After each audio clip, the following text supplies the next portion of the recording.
आज जो हम लोगों की डिस्कशन होने वाली है वो मेंस परीक्षा को ध्यान में रख करके होगी। और इस मेंस परीक्षा को जब भी आप तैयारी करने जाएंगे, जब भी मेंस परीक्षा की तैयारी करने जाएंगे तो इसके लिए कुछ हथियार होना चाहिए।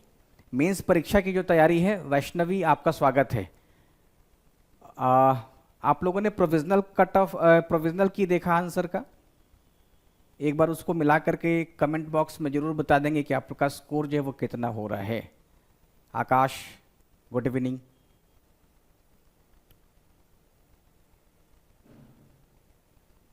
एक बार आप लोग ना प्रोविजनल कट ऑफ भी देख लेंगे, आंसर की, सॉरी कट ऑफ नहीं, आंसर की देख लेंगे कितना आपका सही हो रहा है। तो जो मेंस परीक्षा की बात अगर होती है,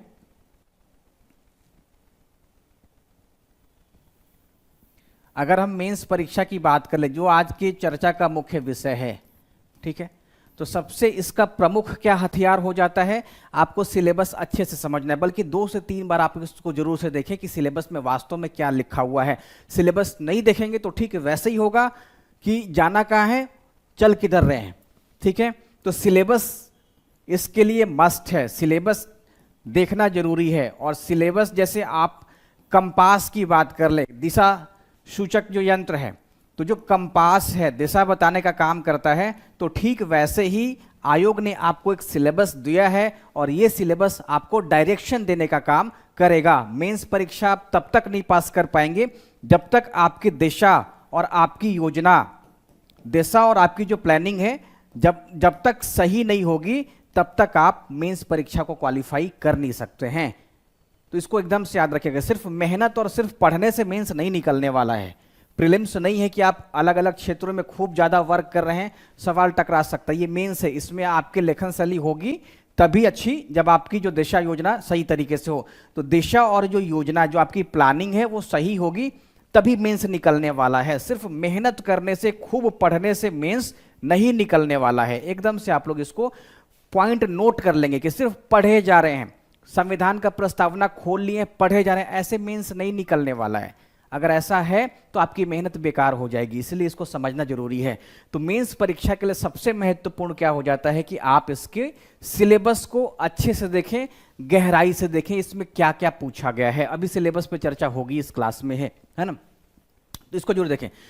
मेंस परीक्षा की जब आप तैयारी करना शुरू कर दिया आपने, तो जो 10 ईयर्स है, जो प्रीवियस ईयर क्वेश्चंस है, इसको भी आप जरूर देख लेंगे कि पिछले 10 सालों में प्रश्नों के पूछने की प्रवृत्ति कैसी रही है, कितने कितने मार्क्स के सवाल पूछे जा रहे हैं आयोग के द्वारा।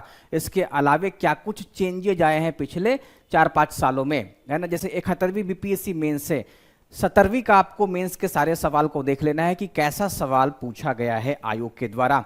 तो अगर आप प्रश्नों के पूछने की जो आयोग की प्रवृत्ति रही है आप उसको देखिए, या मेंस परीक्षा में जो इसकी संरचना है कि किस प्रकार के सवाल पूछे जाते हैं। जैसे आपके दिमाग में ये होना चाहिए कि जो प्रश्न आयोग पूछती है वो कितने मार्क्स का होता है, वो कितने वर्ड लिमिट का होता है, तभी जाकर के 3 घंटे में आपकी आंसर राइटिंग हो पाएगी।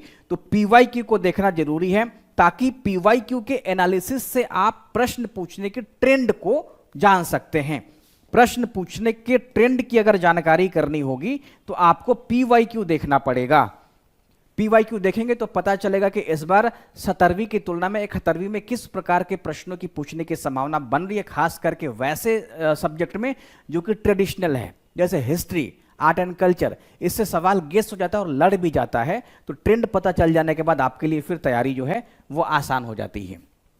सभी लोगों को समझ में आ रहा है? 6 लोग जुड़ गए हैं मेरे साथ, तो खुशी, वैष्णवी और आकाश। और आप लोग ना सवाल भी बनाते रहेंगे,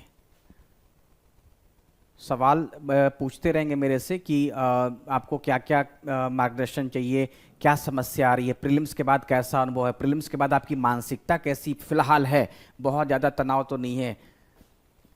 तो ये आप लोग अच्छे से नोट कर लेंगे मेंस परीक्षा के लिए। इसके बाद हो जाता है मेंस की तैयारी करने के लिए, जब आप पीवाईक्यू देख लिया आप लोगों ने, उसके बाद स्टडी मटेरियल की आवश्यकता होगी कि स्टडी मटेरियल कैसा हो ताकि आपको पढ़ाई में मन लगे और सिलेबस के अनुसार आपका पेपर तैयार हो सके।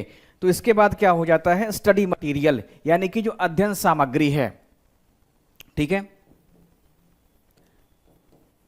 स्टडी, ठीक है, स्टडी मटेरियल। और जो आपका नोट्स है, तो ये सब इसमें काम आता है, तो जरूर से आप लोग इसको याद रखेंगे। ठीक है, अब हम आ जाते हैं सिलेबस पे।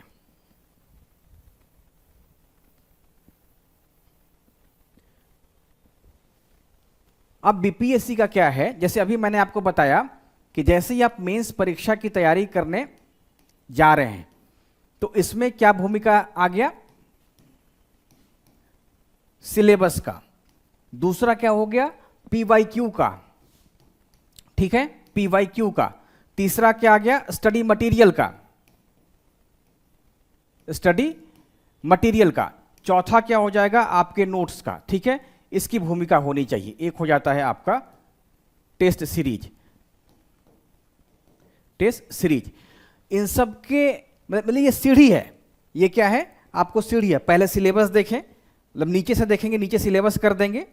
जैसे मान लीजिए सीढ़ी हो गया, सिलेबस देख लिए, पीवाईक्यू देख लिए, अब आपके पास स्टडी मटेरियल होना चाहिए। स्टडी मटेरियल जब पढ़ेंगे तब जाके आपका नोट्स होगा, है ना। फिर थोड़ा बहुत आपका आ जाएगा भूमिका टेस्ट वगैरह में। आयुष कुमार, ईबीसी का लास्ट मार्क्स। आज हम लोग ना प्रीलिम्स के कट ऑफ वगैरह पे चर्चा नहीं करेंगे, और वो कट ऑफ वगैरह मेरे पास ना कोई आइडिया भी नहीं है इसका कि कितना ईबीसी का और ओबीसी का जाने वाला है। तो बेसिकली आप मेंस परीक्षा को समझ लें, कट ऑफ वगैरह किसी या कट ऑफ को छोड़ ही देंगे।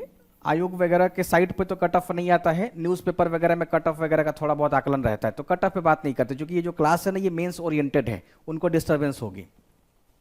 तो मैंने अभी तक जितना आपको बताया, अब बात करते हैं इस परीक्षा की पहली सीढ़ी के बारे में। तो सबसे पहला सीढ़ी क्या है कि आप इसके सिलेबस को समझें। सिलेबस क्या हो जाता है, तो सिलेबस जब आप देखेंगे तो ये सिलेबस का आपको 5 पेपर दिखाई देगा। आयोग के सिलेबस में आपको 5 पेपर दिखाई देंगे। ठीक है, 5 विषय या 5 पेपर आपको दिखाई देंगे। इसमें सबसे पहला हो जाएगा आपका हिंदी का पेपर, सबसे पहला हिंदी का पेपर।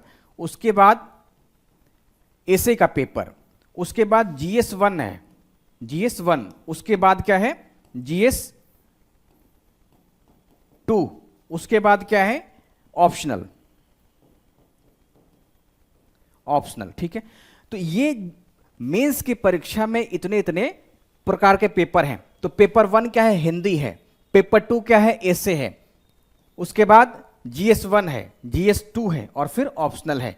तो ये 5 पेपर हैं। इस 5 पेपर में से 3 पेपर वैसे हैं जो मार्क्स ओरिएंटेड है, और 2 पेपर वैसे हैं जो क्वालिफाइंग नेचर के हैं। जिसमें जो पहला पेपर है वो आपका हिंदी का है। हिंदी के पेपर में 100 मार्क्स का सवाल आप लोगों से पूछा जाएगा, और इसमें आपका जो क्वालिफाइंग मार्क्स है वो 30 है। यानी कि 100 नंबर में आपको 30 नंबर लेकर के आना है, तो फिर आपका कॉपी जो है वो मूल्यांकन हो पाएगा। ऐसे 300 मार्क्स का है, अभी हम देखेंगे इसको भी। जीएस 1 भी 300 का है, जीएस 2 भी 300 का है, और ऑप्शनल फिर 100 नंबर का है, ऑब्जेक्टिव है। और ऑप्शनल में भी आपको पास करना है, क्वालिफाइंग सिर्फ होना है। तो क्वालिफाइंग होने के लिए इसमें ना देखेंगे, आयोग आपको साफ साफ लिखी है कि राज्य सरकारों ने जो भी न्यूनतम मानक तय किए हैं उस मानक को हमने माना है। तो जनरल के लिए 100 में 40 मार्क्स लाना है आपको, तो 40 नंबर लाने के बाद आप ऑप्शनल में पास कर जाएंगे। इसका मार्क्स नहीं जुड़ेगा, यानी कि हिंदी का मार्क्स नहीं जुड़ रहा है और ऑप्शनल का मार्क्स नहीं जुड़ रहा है। तो 40 नंबर जनरल को लाना पड़ेगा, 40 नंबर जनरल को लाना पड़ेगा। उसके बाद 36.5 का जो डेटा है वो ओबीसी के लिए है, ठीक है। और 32 का जो डेटा है एससी एसटी और विमेन के लिए 32, और शायद 34 ईबीसी के लिए है। तो 32 और एक तरफ 40 है ना। तो ये जो डाटा है वो आयोग का दिया हुआ है, और ये राज्य सरकार के द्वारा तय किया हुआ है, आयोग ने स्पष्ट लिखा है। तो आपको इतना लाना है, यानी कि जैसे ही आप आयोग के सिलेबस को देखते हैं तो जो जनरल हिंदी आपको दिखता है, ये जनरल हिंदी 3 घंटे का है और 100 मार्क्स का है, और इसमें क्वालिफाइंग लिखा हुआ है। क्वालिफाइंग का मतलब हो गया कि 100 में आपको 30 नंबर लेकर के आना है। देखिए यहाँ पे क्या आपको सोचने में या समझने में कंफ्यूजन हो सकता है। याद रखेंगे, अगर जीएस पेपर 1, जीएस पेपर 2 और एसे में आपने कुल मिलाकर के 500 या 50 ला दिया है ना, 550, 900 में अगर 550 नंबर ला दिया है, अब आपका ये अच्छा स्कोर है। लेकिन अगर आप इसमें 25 नंबर लेकर के आ रहे हैं, अगर आप हिंदी में 25 नंबर लेकर के आते हैं तो आपकी कॉपी चेक नहीं होगी, आप फेल करा दी जाएंगे। खास करके इंग्लिश मीडियम के लोग हो सकता है कि इसमें फेल करते होंगे, ये आयोग के पास इसका डेटा होगा। तो इसीलिए जब एग्जामिनेशन नजदीक हो तो थोड़ा हिंदी भी आपको पढ़ लेना होगा, संज्ञा क्या है, सर्वनाम क्या है, और भी पेपर आप देख लेंगे किस तरीके से उसमें सवाल पूछा गया है। तो इसमें 2 ऐसा पेपर है जो क्वालिफाइंग है, आपको 5 पेपर दिख रहा होगा और इस 5 में 3 का ही नंबर जुड़ता है। इसी पे क्या है आपका स्कोर कार्ड बनता है, इसी पे मेरिट लिस्ट तय होती है और आयोग आपको इंटरव्यू के लिए कॉल करती है। ये क्या है, मेंस जो है वो सिलेक्शन प्रोसीजर है। तो इसी सिलेक्शन प्रोसीजर के तहत आयोग आपको सेलेक्ट करेगी और मेंस के लिए फिर बुला लेगी। मेंस कॉलिंग होता है इसी बेस पे, इसलिए इंटरव्यू कॉल लेटर जारी किया जाता है जिनका मेंस हो जाता है।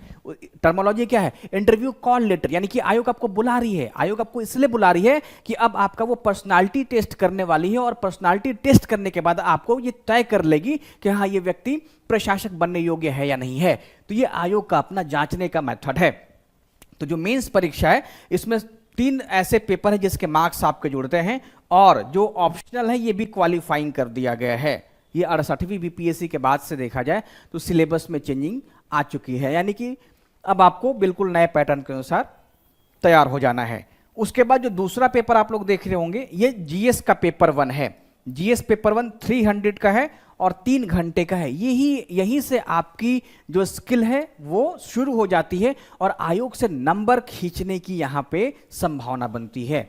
यानी कि अब आपके पास जितनी क्षमता हो उस क्षमता का प्रदर्शन कहाँ पे करें, उस क्षमता का प्रदर्शन आप लेखन पे करें और लेखन के द्वारा ही आप आयोग से मार्क्स लेने में, जो नंबर है वो लेने में सफल हो सकेंगे। तो सारी की सारी जो आपकी क्वालिटी है यहीं पे देनी पड़ेगी, जीएस पेपर 1 में, जीएस पेपर 2 में और एसए में। ये 3 ऐसे पेपर हैं जहां पे आपको हाईली प्रिपेयर्ड होकर के जाना पड़ेगा, अदरवाइज आपका कॉन्फिडेंस लूज रहेगा या आपका नंबर कम हो सकता है। तो इसी 3 पेपर को खूब अच्छे से आपको तैयार कर लेना है। और उसके बाद जो ऑप्शनल है ये क्वालिफाइंग नेचर का है, 2 घंटे का पेपर है, 100 सवाल इसमें रहेंगे। ठीक है, तो इसमें भी पास होना जरूरी है। इसमें भी अगर पास नहीं होंगे आप तो आपका फिर तीनों में अगर जो भी मार्क्स आपको प्राप्त हो उसका कोई वैल्यू नहीं रहेगा, आप फेल करार दिए जाएंगे। तो ऑप्शनल को भी आप बहुत हल्के में नहीं ले लेंगे, ऑप्शनल को हल्के में नहीं ले लेंगे। ऑप्शनल पे थोड़ा बहुत पकड़ होना जरूरी है, ताकि जो कम से कम जनरल का 40 है, महिलाओं का 32 है, कम से कम इतना स्कोर तो आना चाहिए ना। यानी कि आपकी तैयारी ऐसी हो कि 30-32 आपको शुरू में पता हो, 40 तक आपको पता हो। इसके बाद आप लोग ध्यान रखेंगे कि वो आपका बोनस थोड़ा हो जाएगा, मतलब 32 और 40, इससे ज़्यादा जो मार्क्स जुड़ेगा नहीं, लेकिन कम से कम ये आश्वस्त हो जाएगा कि आप फेल नहीं किए। तो आप लोग इसको भी बढ़िया से ध्यान रखेंगे, थोड़ा बहुत पढ़ते ही रहेंगे। ठीक है, तो ये बीपीएससी के मेंस का सिलेबस है। 5 पेपर आपको इसमें दिख रहा होगा और इसी 5 में ये कोड है, विषय का कोड है जो कि आपको एग्जाम में मेंशन करना पड़ेगा। इस 5 में क्या है, 3 पेपर क्वालिफाइंग है, 3 पेपर स्कोरिंग है, 2 पेपर क्या है क्वालिफाइंग है और 3 पेपर क्या है उसका मेरिट लिस्ट में बनेगा। 3 पेपर का है मेरिट उसका तैयार होगा। ठीक है, इसको ध्यान रखेंगे, यानी कि 900 नंबर का आपका मेंस हो जाता है, 900 नंबर का आपका मेंस है। अब आ जाते हैं हम लोग बारी बारी से सारे पेपर को देखेंगे क्या क्या उसमें दी है आयोग। यानी कि आपका जो रिटन टेस्ट होने वाला है, ये रिटन टेस्ट के लिए जो बीपीएससी ने फॉर्मूला दिया है, सवाल दिया है या जो सिलेबस दिया है उसको आप अच्छे से समझेंगे। तो जो एसे है, मैंने आपको बताया कि इसका जो है मार्क्स जुड़ने वाला है, एसे का क्या है नंबर जुड़ने वाला है, 300 नंबर का है और 3 घंटे का ये पेपर होगा। सभी लोगों तक आवाज पहुंच रही है? 72 SC बहुत चांस है, 100% का चांस है 72 का। ठीक है, बहुत ही ज़्यादा चांस है 72 का। मेरा तो ये कहना है कि अगर आप लोग इस परीक्षा की तैयारी कर रहे हैं तो आप अपने प्रदर्शन में सुधार पे ज़्यादा फोकस करें, बजाय किसी भी प्रकार की चिंता, अवसाद, तनाव लेने का। बहुत सारे सफल कैंडिडेट वैसे होते हैं जो दोबारा तिबारा चौबारा में निकलते हैं। देखिए आप लोग खुद लॉजिकल सोचिएगा, ज़्यादा आप लोग ना सेंटिमेंटल मत होइए, भावुक नहीं होना है, हमेशा लॉजिकली सोचना है कि क्या जितने सारे लोग बैठ रहे हैं इस एग्जामिनेशन में, मान लीजिए 4 लाख लोग इस पेपर को दे रहे हैं, तो क्या 4 लाख लोगों का पेटी होगा? नहीं होगा। इसमें पहली बार में मान लीजिए सीट 2000 है, 1200 है, उतना ही रिजल्ट प्रीलिम्स का आने वाला है, बाकी लोग फिर दूसरे बार वो निकालेंगे। तो आपको ना इसमें कंटिन्यूटी चाहिए। क्या चाहिए? एक बहुत इंपॉर्टेंट शब्द है पेशेंस, धैर्य। इसमें कंसिस्टेंसी आपकी होनी चाहिए, धैर्य होना चाहिए। तैयारी क्या है? रुकना नहीं चाहिए। अब प्रीलिम्स खराब हो गया, लॉजिकली सोचेंगे तो प्रीलिम्स खराब इसलिए हुआ क्योंकि आप उसके अनुसार परफॉर्मेंस नहीं कर पाए। यानी कि अगर आपका प्रदर्शन अच्छा नहीं रहा, ठीक है, प्रदर्शन अच्छा नहीं रहा, तो इसमें क्या होगा? इंप्रूव करने की आवश्यकता रहेगी, इसमें सुधार करने की आवश्यकता रहेगी। तो चिंता पे ध्यान दे देने से तो सुधार होगा नहीं। यानी कि आपको हमेशा परफॉर्मेंस पे अपनी कमियों को दूर करने का प्रयास करते रहना पड़ेगा। और ये भी नहीं ठान लेना है कि हमने 70 दिया, 71 दिया, नहीं होया तो फिर हम आगे कहें नहीं, कोई बात नहीं। बहुत सारे ऐसे लोग हैं ना जो अभी 64वीं से दे रहे होंगे, ऐसे लोग होंगे जिनका 64वीं में इंटरव्यू रहा होगा, ऐसे भी लोग हैं जिनका 65वीं में इंटरव्यू फेस किए होंगे, है ना, वो लोग भी लगे हैं। तो फिर आप किस खेत के मूली हैं? आपको तो एकदम लगना ही है। क्योंकि जो प्रश्न पूछा गया था प्रीलिम्स में, वो बहुत सारे ऐसे लोग हैं जो जिनकी तैयारी बहुत अच्छी नहीं रही होगी। तैयारी बहुत कारणों से आपकी अच्छी नहीं रही होगी, ना तो आपको प्रॉपर गाइडेंस मिला होगा, स्टडी मटेरियल नहीं मिला होगा, तो आपकी तैयारी अच्छी नहीं रही होगी। तो तैयारी हमेशा याद रखेंगे, जो परीक्षा है वो परीक्षा दूसरों के मन से हो रही है। यहां पे कौन है? Board member. यहां पे बीपीएससी के अनुसार आपकी परीक्षा हो रही है, बीपीएससी के अनुसार। तो आपको इनकी क्राइटेरिया पे फुलफिल करना पड़ेगा। यानी कि ये जैसा सवाल तैयार करेगी ना, उसका जवाब देने के लिए हमेशा तैयार रहना पड़ेगा। अब देखिए, परीक्षा में हमेशा ना अप्रत्याशित प्रश्नों की आशंका रहती है। हमेशा याद रखेंगे, अनएक्सपेक्टेड सवाल पूछ लिए गए हैं। अप्रत्याशित सवालों की पूरी संभावना रहती है, पूरी संभावना रहती है। होता क्या है कि कोई भी कोचिंग संस्थान या फिर कोई भी किताबें हमेशा नहीं लड़ सकती है। जैसे देखिए, संभावना क्या है? अब 12 महीने का करंट अफेयर्स आपको, कई ट्रेंड में देखा आप लोगों ने कि 12 महीने का करंट अफेयर्स पूछा जा रहा है, ये सबको पता है ना। अब इस बेस पे क्या हुआ कि जो भी मैगजीन कंपनियां थी, जो भी कोचिंग संस्थान थे, आपको 12 महीने की कोचिंग या किताब आपको मैगजीन के रूप में प्रदान कर दिए, है ना। तो इसको लेकर के आप तैयारी कितना आसान आपके लिए हो गया कि आपका जो मेहनत 12 महीने के करंट अफेयर्स को लगाने में होता, वो आपका बच गया, है ना। किसी भी पब्लिकेशन की मैगजीन या कोई भी कोचिंग संस्थान हो, अगर आपको 12 महीने की तैयारी करवा दिया है, तो कहीं ना कहीं आपका ऊर्जा, आपका समय बचा दिया है। अब ये अलग बात हो गई कि करंट अफेयर्स पूछ लिया गया है 2020 का, ये अलग है। हमेशा जो परीक्षा होता है ना, तो परीक्षा में अप्रत्याशित प्रश्नों के आने की पूरी संभावना रहती है। तो इसमें आप इसको अपने ऊपर मत ले लीजिए या किसी को दोषारोपण मत कीजिए। किसी के ऊपर दोषारोपण करना सही नहीं है। आप में जो कमी दिखाई दी, अब उसको अच्छे से समझिए। कोई भी आपको तैयारी करवाते, जैसे मान लीजिए आपको मैं आपको पॉलिटी पढ़ा रहा हूं, अगर हमने 20 दिन में आपको पूरा पढ़ा दिया, अगर पॉलिटी 20 दिन में आपको पढ़ा दिया, ठीक है, तो अभी तक का ट्रेंड क्या है? Indian polity. अभी तक का जो ट्रेंड है इंडियन पॉलिटी, 20 दिन में मैंने इसका पूरा सिलेबस पढ़ा दिया, कैसे प्रश्न पूछे जाएंगे ये सब बता दिया, आंसर राइटिंग भी करा दिया। अब आप चले गए आयोग मेंस परीक्षा देने और पॉलिटिकल साइंस का सवाल आ गया। अब उसमें पूछ दिया गया समाजवाद, उदारवाद, पॉलिटिकल साइंस, जो कि अभी तक ट्रेंड में नहीं है। तो इस अप्रत्याशित प्रश्न पूछने की जो बीपीएससी की प्रवृत्ति रहेगी या कोई भी आयोग की, आपको हमेशा तैयार रहना पड़ेगा, ठीक है। तो 20 दिन में इसका आपको फायदा क्या हो गया कि आपका एक तो जो ट्रेंड है उसके अनुसार आपका दिशा सही है। जो ट्रेंड है वो जैसे मान लीजिए कई बार क्या होता है कि डाइवर्ट हो जाती है, तो आपका क्या है? दिशा सही है, ठीक है। आपका क्या है? समय में बचत होगी कि आपने 20 दिन में पॉलिटी पढ़ लिया है। इसके अलावा आपके ऊर्जा की बचत हो गई है। अब आप क्या है, एक सब्जेक्ट पढ़ने के साथ साथ आप 2 सब्जेक्ट पढ़ सकते हैं, उसका आंसर राइटिंग कर सकते हैं, चिंतन मनन कर सकते हैं, डिस्कस कर सकते हैं, ये परफॉर्मेंस सुधार सकते हैं मतलब ट्रेंड के अनुसार से। तो ये फायदा होता है।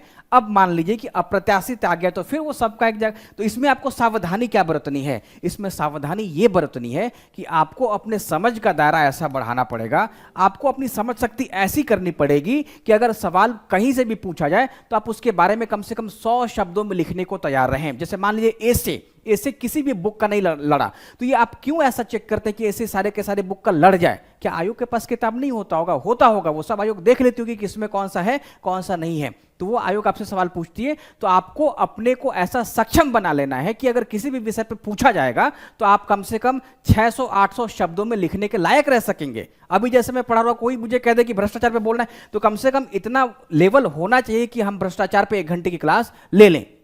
तो आपको हमेशा ऐसा तैयार रहना पड़ेगा कि अगर निबंध है तो वो आपको लिखने की ऐसी शैली डेवलप कर लेनी पड़ेगी कि कहीं से भी कुछ भी पूछा जाएगा तो कम से कम आप कुछ तो अच्छा लिख करके आएंगे। ठीक है, तो इंटरलिंक करने आ जाएगा तो आप लिख देंगे बहुत अच्छे से। तो दरअसल यही रोल हो जाता है जो आप अपनी कमियों को नहीं देख पाते हैं और तुरंत का जो है दोषारोपण तैयार कर देते हैं, दोषारोपण करना शुरू कर देते हैं। 100 पन्ने की कोई एक मैगजीन है, 100 पेज की कोई एक मैगजीन है, स्पीडी को ही ले लीजिए।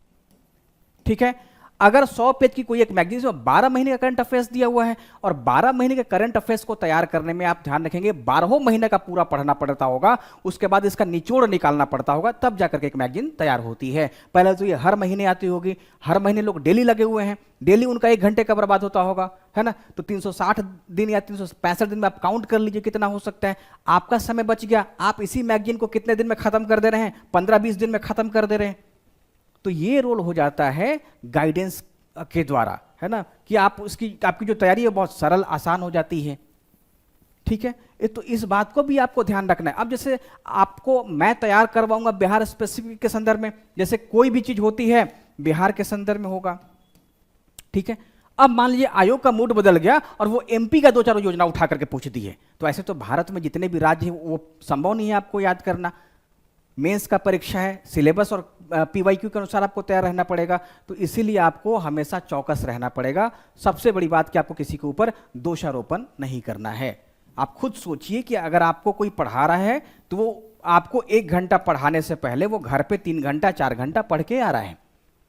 इसके अलावे वो कंटेंट देख रहा है, क्या दूं क्या नहीं दूं, उस तमाम तरीके से पूरा छान कर फिल्टर करके आपको वो कंटेंट परोसा जाता है ना। तो मेंस की जो परीक्षा हो गई है वो आपके व्यक्तिगत अनुभव पर भी आधारित हो गई है, इसको भी आप नोट कर लेंगे इसी बार से। तो निबंध में क्या है, 300 नंबर का निबंध पूछा जाता है और 3 घंटे में आपको 3 सेक्शन दिया रहता है, यानी कि एक सेक्शन में क्या है 100 नंबर के सवाल पूछ लिए गए हैं। प्रत्येक सेक्शन में 4 निबंध हैं, प्रत्येक सेक्शन से 1 निबंध का चयन करते हुए कुल 3 निबंधों को लिखना है। अब देखिए जो आयोग है आपको क्या करती है कि किसी विषय किसी एक पर लगभग 700 से 800 शब्दों में आप निबंध लिखें, है ना। आप देखिए निबंध में क्या 3 सेक्शन है, सेक्शन 1 ये हो गया, सेक्शन 2 हो गया और सेक्शन 3 हो गया।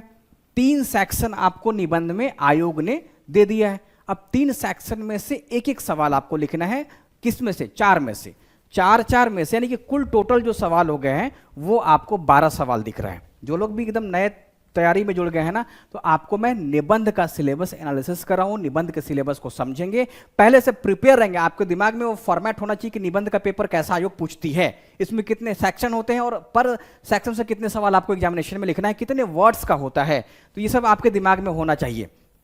तो जो निबंध है वो याद रखेंगे, वो 300 नंबर का होता है और वो 3 घंटे में लिखना पड़ता है। तो निबंध की पहली विशेषता क्या हो गई कि 300 मार्क्स का है, दूसरी कि वो 3 घंटे में लिखना है। ठीक है, और उसके बाद इसमें 3 सेक्शन होंगे, 3 घंटा 3 सेक्शन, यानी कि 100 नंबर और 1-1 घंटा एक सेक्शन पे हो गया।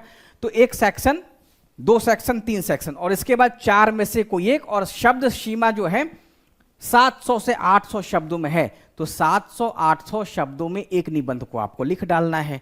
आप लोग जीएस में लिखेंगे तो मैक्सिमम उसमें 400 वर्ड्स ही रहते हैं, जीएस पेपर 1 जीएस पेपर 2 में जो लॉन्ग आंसर होता है, और उसका ये डबल हो गया, उसका ये कितना हो गया, डबल हो गया। तो 800 शब्दों में आपको निबंध लिख डालना है। अब देखिए निबंध का है, तो ये सिलेबस है अभी फिलहाल देखें तो सिलेबस को मैं समझा रहा हूं और उसके आधार पर पीवाईक्यू जो कि 17वीं बीपीएससी में पूछा गया था, 70th में पूछा गया। तो पहला है समकालीन वैश्विक परिप्रेक्ष्य में भारत की महत्ता। समकालीन वैश्विक परिप्रेक्ष्य में, यानी कि अब भारत के बारे में आपको यहां बता देना पड़ेगा वैश्विक संदर्भों में। देश का विकास और सूचना प्रौद्योगिकी, पर्यावरण असंतुलन सृष्टि का विनाशक है। ये देखिए स्टेटमेंट है, ये क्या है, स्टेटमेंट है। भूमि संरक्षण और जैविक खेती, तो यहां पे आप लोग देखेंगे निबंध पूछा गया है इस तरीके से, ठीक है। दूसरा जो सेक्शन है, निम्नलिखित विषयों में से किसी एक पर 700 से 800 में लिखना है। राजनीतिक इच्छा शक्ति और देश की सुरक्षा, भ्रष्टाचार का अंत, उसके बाद शिथिल कानून और व्यवस्था नारी सशक्तिकरण की बाधा है, विश्व कल्याण आध्यात्मिक चेतना के बिना असंभव है। उसके बाद देखिए, तो ये किसी एक पर 700-800 शब्दों में आपको लिखना है, ठीक है। तो ये देख लेंगे, ये पहला हो गया जो बिहार का लोकल लैंग्वेज है, ये सेकंड हो गया, ये थर्ड हो गया और ये फोर्थ हो गया। तो इसमें से क्या है, एक आप टाइटल उठा करके इसी विषय पे आपको निबंध लिखना पड़ेगा। तो 3 सेक्शन हो गया है। अब आप इसमें देखेंगे तो इसमें आपको क्या ऐसा नहीं लगता है कि आपकी जो तैयारी ऐसी होनी चाहिए जीएस की भी कि उसमें निबंध लिखने में आपको सहायता मिल जाए, ठीक है। क्या आपको जीएस में समकालीन वैश्विक परिप्रेक्ष्य की जानकारी नहीं होगी, उसमें कौन कौन से देश कैसी कैसी स्थितियों में है, कैसा परफॉर्मेंस करें, भारत की क्या स्थिति है, क्या आप इस पर नहीं लिख सकते हैं आप लोगों को। यानी कि जीएस ऐसा पढ़ना है कि आपको ऐसे लिखने में सहूलियत हो जाए। ऐसे के लिए प्रॉपर अलग तरीके से लिखें। ऐसे को कई प्रकार से लिखा जा सकता है और एग्जामिनर को जरूरी नहीं है कि आप जो पढ़ रहे हैं और जो छाप करके आते हैं रट करके वो पसंद आ ही जाए। तो जो निबंध है ना वो बिना बंधे लिखना है, इसी में लिखा रहता है। निबंध को अगर आप ओपन करेंगे, निबंध यानी कि बिना बंधे हुए लिखना है, ओपनली खुल करके लिखना है, सारे पहलुओं को टच करना है। तो तैयारी ऐसा रखें जीएस से ही कि निबंध में आपको कंटेंट मिलता रहे। जैसे ही आपको ऐसा लगे कि हाँ ये जो कंटेंट है ऐसे में पर्यावरणीय विषय दिए गए हैं, कहीं पे राजनीतिक है, कहीं पे वैश्विक है, तो आप उस टॉपिक को केवल कवर करें, ठीक है। कहाँ पर्यावरण है, कहाँ पे समसामयिकी है, उसको आप लोग कवर करें। कहाँ पे पॉलिटिकल है, राजनीतिक निबंध लिखना है, कहाँ पे सामाजिक समस्याओं के बारे में लिखना है, कहाँ पर महिला से संबंधित ऐसे लिखना है, कहाँ पे दार्शनिक ऐसे लिख देना है। तो ये सब आप लोग इसको नोट किए रहेंगे और ये हो जाता है लोकल लैंग्वेज का। अब लोकल लैंग्वेज में भी 4 ऐसे का टाइटल दिया, उसमें से किसी एक पे लिखना है। अगर आपका लोकल लैंग्वेज भोजपुरी है तो आप भोजपुरी को समझ जाते होंगे, तो फिर आप उसमें से वहाँ से अगर अर्थ भी पता चल गया। अब इसमें मुझे तो इसका कोई अर्थ पता नहीं चल रहा है, जियते माछी नहीं घोटाई। तो अब देखिए, अब इसमें क्या है कि आप इसको छोड़ सकते हैं। अब जब ये अच्छा लगा तो ये कर लेंगे। कोई एक जिनको मैथिली समझ में आ रहा होगा, जिनको भोजपुरी, जिनको मगही, तो किसी एक को आप चयनित करके आप निबंध लिखना शुरू कर देंगे। और इसमें क्या आएगा, इसमें आपका अनुभव ही काम आएगा। इसमें क्या है, अनुभव ज्ञान काम आ जाएगा। जैसे मान लीजिए आपने जीएस का किया है, आपने न्यूज़पेपर पढ़ लिया है ना, या आपने कहीं कुछ ऐसा डिबेट देख लिया है जहां का लगे कि हाँ हम इसको इसमें डाल सकते हैं, ठीक है, तो वो हो सकता है। जैसे मतलब टीवी डिबेट का आपके पास कुछ कंटेंट रहा, ठीक है ना, तो आप इसको अच्छे से कर सकते हैं।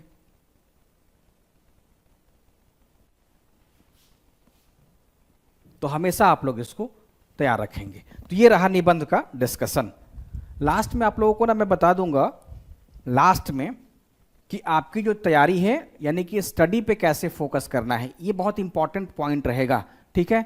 स्टडी पे मतलब कैसे स्टडी करें, किन बिंदुओं को ध्यान में रखें कि जो मेंस की तैयारी है आपकी हो सके। और दूसरा उत्तर लेखन भी, उत्तर लेखन ये 2 इंपॉर्टेंट रोल प्ले करेगा आपके लिए। यही 2 ऐसा जो हिस्सा है आज की इस क्लास का और बीपीएससी मेंस का, जिस पे बहुत फोकस करना जरूरी रहेगा। तो फिलहाल अभी हम सिलेबस को ही देखते हैं। जो अगला सिलेबस आपको होगा वो जीएस का होगा। तो जीएस पेपर 1 भी निबंध की तरह 300 नंबर का है और जीएस पेपर 2 भी 300 नंबर का है, तो टोटल 900 नंबर है। अब देखिए उसमें क्या था कि उसमें 3 सवाल लिखना था। ऐसे के पेपर में क्या था कि 4-4 में से एक चुन करके आपको सिर्फ 3 प्रश्न ही लिखने थे। 100 नंबर का एक हो गया। यहाँ पे क्या है, तीनों खंडों में कुल 8 प्रश्न होंगे जिसमें से सभी का उत्तर देना होगा। पहले और चौथे जो है वो शॉर्ट आंसर में होगा और कंपलसरी ही है। तो जो पहला सेक्शन हो जाता है निबंध का, आप जीएस 1 का, तो जीएस पेपर 1 भी 300 मार्क्स का है और 3 घंटे का है। जीएस पेपर 1 क्या है, निबंध की तरह 300 मार्क्स का है और 3 घंटे का है। इसके बाद आप देखें तो साफ साफ लिखा रहता है इसके पहले पन्ने पे कि पहला प्रश्न और चौथा प्रश्न अनिवार्य है। अब यहाँ पे क्या है, टिप्पणी लिखना है, यानी कि शॉर्ट आंसर लिखा आपको जाएगा। यानी कि जो पहला सवाल है एक तो कंपलसरी है, उसका आंसर लिखना ही लिखना है, छोड़ना नहीं है, ठीक है। तो 8-8 नंबर का आप देखिए 8-8-8 फिर 7-7, ठीक है, और उसके बाद 38-38, उसके बाद 38-38। तो जो जीएस का पेपर है उसमें भी सेक्शन है, उसमें एक सेक्शन आपको दिख रहा है, यानी कि जीएस का जो सिलेबस है उसमें 3 विषय मुख्य रूप से है। एक तो भारत का आधुनिक इतिहास और संस्कृति जो सेक्शन 1 हो गया, यहां से सवाल पूछे जाएंगे कितने नंबर का, 114 नंबर का। जो जीएस पेपर 1 300 नंबर का है उसमें सेक्शन 1, सेक्शन 2 और सेक्शन 3 निबंध की तरह है। तो निबंध में आप लोगों ने देखा कि सब में 100-100 नंबर ही है, लेकिन जीएस में आकर के यहाँ पे 114 हो जाता है, 114 हो जाता है और फिर 72 अंक हो जाता है, यानी कि यहाँ पे थोड़ा अलग यहाँ पे फॉर्मूला हो गया। निबंध के तीनों सेक्शन में क्या है, 100-100 नंबर का है, एक सेक्शन में 100, दूसरे में भी 100 नंबर और तीसरे में भी 100 नंबर। वहीं जीएस पेपर 1 का या पेपर 2 का पहला सेक्शन 114 नंबर का है, दूसरा 114 नंबर का है और तीसरा सेक्शन 72 नंबर का है।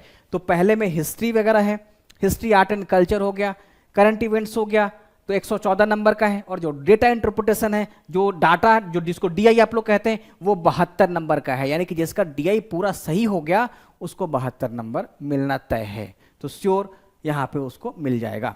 तो जीएस पेपर 1 की जो स्कोर की जो संरचना, जो मार्क्स की जो संरचना होगी वो 114, 114 और 72 का है। इसमें जो विषय हैं वो विषय भारत का आधुनिक इतिहास और संस्कृति, कला और संस्कृति है, राष्ट्रीय और अंतर्राष्ट्रीय महत्व की समसामयिक घटनाएं हैं, करंट अफेयर्स है, और उसके बाद डीआई है। तो जो जीएस पेपर 1 है उसमें भी 3 खंड है, और यहाँ पे देखेंगे तो सेक्शन 1 में सारा का सारा जो सवाल है वो इतिहास का है, सारा का सारा जो प्रश्न है वो इतिहास का है। सेक्शन 2 में सारा का सारा जो प्रश्न पूछा गया है वो करंट अफेयर्स से है, निम्नलिखित प्रश्नों के उत्तर दीजिए, ठीक है। तो सेक्शन 2 में क्या है, ये भी जो प्रश्न है वो करंट अफेयर्स का है। देखिए आप दिख रहा होगा, रूस यूक्रेन युद्ध के 3 वर्ष पूरे हो गए हैं, रूस यूक्रेन युद्ध के 3 वर्ष पूरे हो गए हैं। इस युद्ध के कारणों पर प्रकाश डालें और इससे विश्व राजनीति पर पड़ने वाले प्रभावों की चर्चा कीजिए। ये बहुत आसान अच्छा प्रश्न है, जिनकी भी तैयारी मेंस की होगी ना वो इसको लिख ही डालेंगे। तो जो सेक्शन 2 है वो करंट इवेंट्स का है, ये भी 114 नंबर का ही है, और पहला प्रश्न यानी कि पहला और चौथा मैंडेटरी है, कंपलसरी है, तो आपको इसमें सारे सवालों का उत्तर लिखना पड़ेगा और इसमें शॉर्ट आंसर है। और उसके बाद जो तीसरा सेक्शन है वो डीआई का है, जो तीसरा सेक्शन है वो हो जाता है डीआई का, ठीक है। तो इसमें आपको क्या जानकारी मिली, जीएस पेपर 1 में आपको क्या पता चला, आप लोगों ने ऐसे को तो देख लिया। जीएस पेपर 1 में ये पता चलता है कि जो पहला सेक्शन है वो इतिहास, कला और संस्कृति है, इतिहास, कला और संस्कृति है। दूसरा क्या है, करंट अफेयर्स है, ठीक है, राष्ट्रीय अंतर्राष्ट्रीय दोनों है। और तीसरा जो है वो डीआई है। इसमें से 114 नंबर के सवाल पूछे जा रहे हैं, इससे भी 114 नंबर के सवाल पूछे जा रहे हैं, इससे 72 नंबर के सवाल पूछे जा रहे हैं। लेकिन इस 114 में भी अंदर में सब डिवीजन किया गया है, जिसमें आपको पता चल रहा है कि जो पहला सवाल है वो 8 नंबर का पूछा जा रहा है, पहला जो है वो 8 नंबर का है, यानी कि एक में 5 सवाल पूछा गया है, पहले में 5 सवाल है छोटे छोटे, तो 8 नंबर 8 नंबर 8 नंबर, और फिर 2 सवाल ऐसे हैं जो 7 नंबर के पूछे गए हैं, तो 7-7 नंबर का 2 सवाल हो गया, ठीक है। तो इसको भी आप लोग अच्छे से ध्यान रखिएगा। फिर आपको एक लॉन्ग आंसर दिख रहा होगा और फिर दूसरा भी आपको लॉन्ग आंसर ही करना है, एक एक विकल्प यहाँ पे है। पहला सवाल में कोई विकल्प नहीं है, सारे सवालों का उत्तर आपको लिख देना है।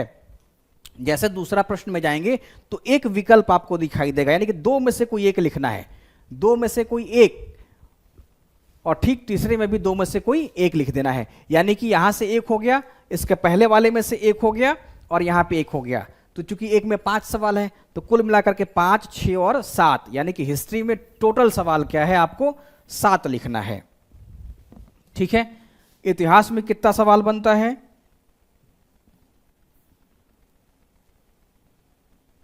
इतिहास, कला, संस्कृति में क्या है, टोटल सवाल आ जाता है 5 पहले में और +1+1, यानी कि 5 क्या है, शॉर्ट आंसर है, शॉर्ट आंसर है, और ये क्या है, लॉन्ग आंसर है, और ये लॉन्ग आंसर है। तो 5 और 2 7, ठीक है। अब इसमें मैं टाइम आप फिक्स कर लेंगे, टाइम का फिक्स करना, समय प्रबंधन बहुत जरूरी है ताकि उस समय सीमा के भीतर आप उत्तर लिख सकें। तो इतिहास में आपको 7 सवाल लिखने को हमेशा तैयार रहना पड़ेगा, ठीक वैसे ही करंट अफेयर्स में भी 7 सवाल आप लोग लिखने के लिए तैयार रहना पड़ेगा।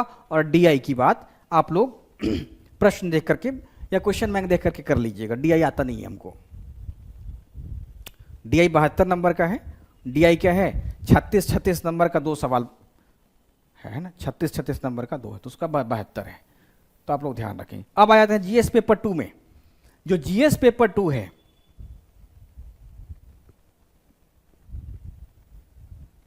इसमें भी सेम कंडीशन है। GS पेपर 2 में भी क्या है, सेम कंडीशन है। इसमें भी कुल 8 प्रश्न पूछे जाएंगे as it is GS paper 1, ठीक वैसा ही सेम एज इट, लेकिन सब्जेक्ट यहां पे अलग अलग है।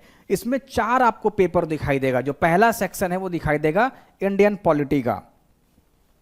जो पहला सेक्शन है वो क्या है, इंडियन पॉलिटी का। दूसरा सेक्शन हो जाता है eco plus geography, eco plus geography.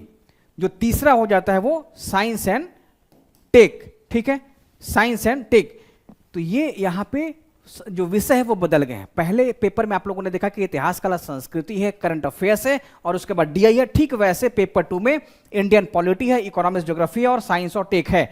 अब यहां पे याद रखना है कि जो पॉलिटी, इंडियन पॉलिटी, उसमें भी 114 नंबर का है। जो सेक्शन 2 है, जो ज्योग्राफी इकोनॉमिक्स है, दोनों को एक साथ लिया जाएगा, उसका 114 है। और फिर साइंस टेक में कुल 72 नंबर हो गया। यानी कि दोनों पेपर में आपने क्या देखा कि सेम संरचना है।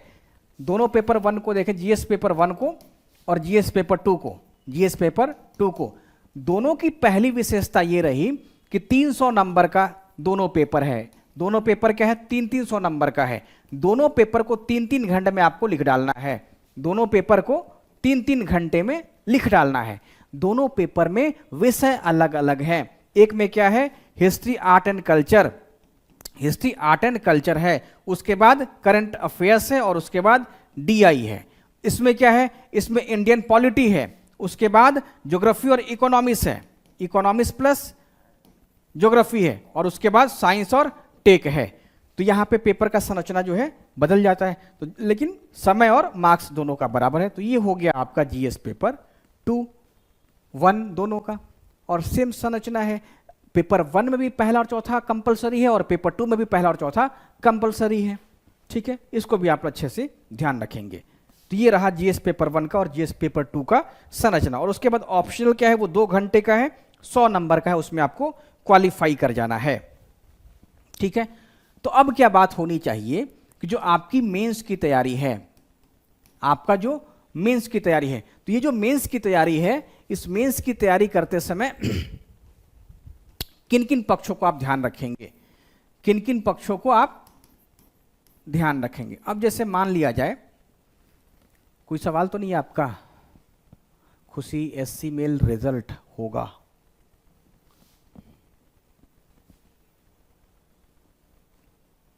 UPSC लीजेंड 72 मेल, तो मैं बोला आपको कि रिजल्ट हो जाएगा 72,